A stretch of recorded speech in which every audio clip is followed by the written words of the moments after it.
अजमेर का कोई धनी धोरी नहीं होगा। अजमेर डूबने के कगार पे आ जाएगा। पानी कभी भी ज़्यादा आ सकता है। प्रकृति पे हमारा कंट्रोल नहीं है। ऐसी स्थिति में कलेक्टर साहब ने हमको ये विश्वास का न्योता है। आपका सोना कहीं से भी खरीदा गया हो, आपके पुराने सोने का सबसे अच्छा मोल जहां मिले, इस सफर पर हम और आप हर कदम साथ चलेंगे। ये तनिष्क का न्योता है। ये टाटा का भरोसा है। आज हम लोग कलेक्टर साहब को ज्ञापन देने आए हैं। कलेक्टर साहब ने एडिशनल कलेक्टर साहब के यहाँ हमको भेजा है और ज्ञापन जो फाईसागर से जो पानी निकल रहा है ओवरफ्लो, वो बांडी नदी के माध्यम से आना सागर में आ रहा है।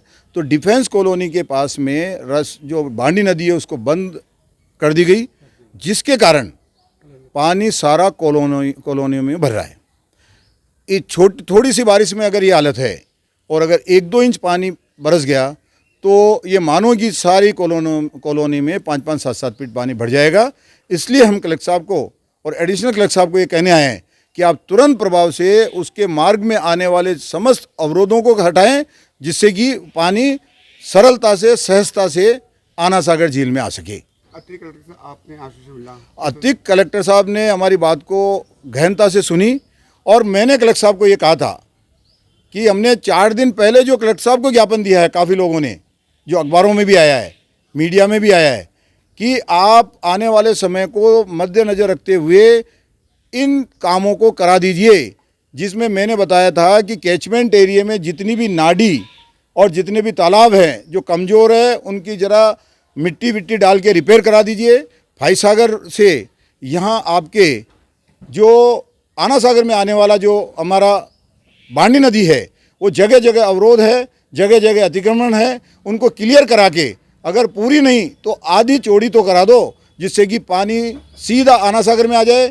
और आना सागर के पानी के लिए मैंने निवेदन किया था कलेक्टर साहब को कि आना सागर से खानपुरा के रास्ते में जो भी दिक्कत आ रही है उसको हल्का सा जेसीबी से साफ करा दें, जिससे कि पानी चला जाए। और लो लेवल एरिया में पानी जो बढ़ता है उसका समाधान भी मैंने लिख के दिया था कि आप कृपया करके जहां पानी जा रहा है वहां स्टील की लोहे की चद्दरें लगाकर बेल्ट करा दें और उनके पीछे मिट्टी के कट्टे वगैरह लगा दें, जिससे कि पानी खानपुरा में चले जाएं। लेकिन इसके साथ समस्या समाधान नहीं होती है बंधु।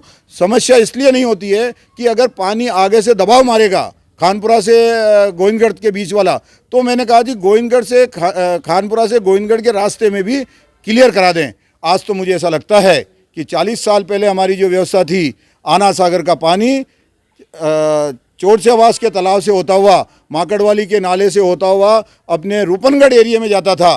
तो मुझे लगता है कि सेकंड ऑप्शन भी हाथ में रखना चाहिए, अन्यथा इस अजमेर का कोई धनी धोरी नहीं होगा। अजमेर डूबने के कगार पे आ जाएगा। पानी कभी भी ज़्यादा आ सकता है। प्रकृति पे हमारा कंट्रोल नहीं है। ऐसी स्थिति में कलेक्टर साहब ने हमको आश्वासन दिया है कि आज ही आपका काम तुरंत प्रभाव से इस काम के लिए तीव्र गति से काम को आगे बढ़ाया जाएगा और आपको राहत दी जाएगी।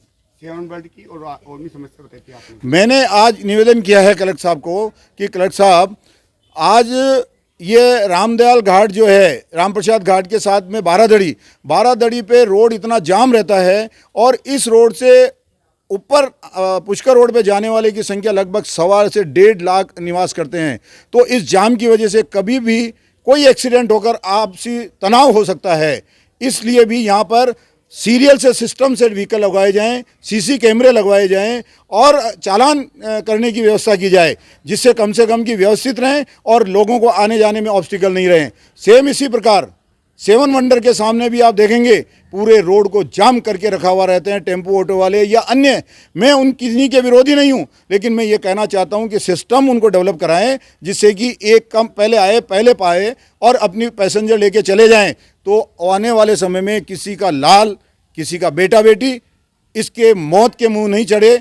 इसके साथ साथ में मैंने निवेदन किया है कलेक्टर साहब को ज्ञापन में कि जो डामर रोड हैं हमारे 60 फीट से 80 रोड, उसमें पता नहीं कब कौन सा हादसा हो जाए, उनको पैचवर्क करा दिया जाए। और इसके साथ में रूरल बेल्ट में जो हमारे सीवरेज के लिए खुदाई की थी, उनको जो फिलअप किया था, उस फिलअप में उन्होंने बहुत हल्की मिट्टी डाल के उसको भर दी, वो सारी बरसात से निकल गई।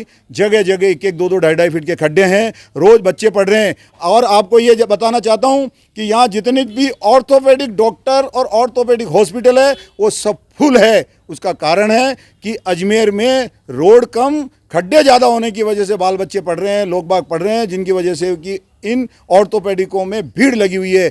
लेकिन प्रशासन इसकी ओर ध्यान नहीं दे रहा है। राजनीतिक इच्छा शक्ति कमज़ोर है। राजनीतिक इच्छा शक्ति वर्तमान सरकार कांग्रेस केवल लुभावने वादे कर रही है, लेकिन प्रैक्टिकली जो काम होना चाहिए, लोगों के हित का जो काम होना चाहिए, जिसमें बिना कॉस्ट काम होना चाहिए, उधर ध्यान नहीं दे रही है। ये बहुत पीड़ा का विषय है। आज हमारे क्षेत्रवासियों ने ये भी कहा है, अगर हमारी बात ठीक से नहीं सुनी गई, आने वाले समय में हम सारे लोग 2000 से 5000 लोग कलेक्टर के यहाँ पे धरना प्रदर्शन करेंगे और अवगत कराएंगे कि हमारी सुनवाई हो। अन्यथा हम प्रदेश स्तर पर विधानसभा का घेराव भी करना पड़ेगा तो हम घेराव करेंगे। सुभाष काबरा, भारतीय जनता पार्टी प्रबुद्ध जन प्रकोष्ठ संभाग प्रभारी।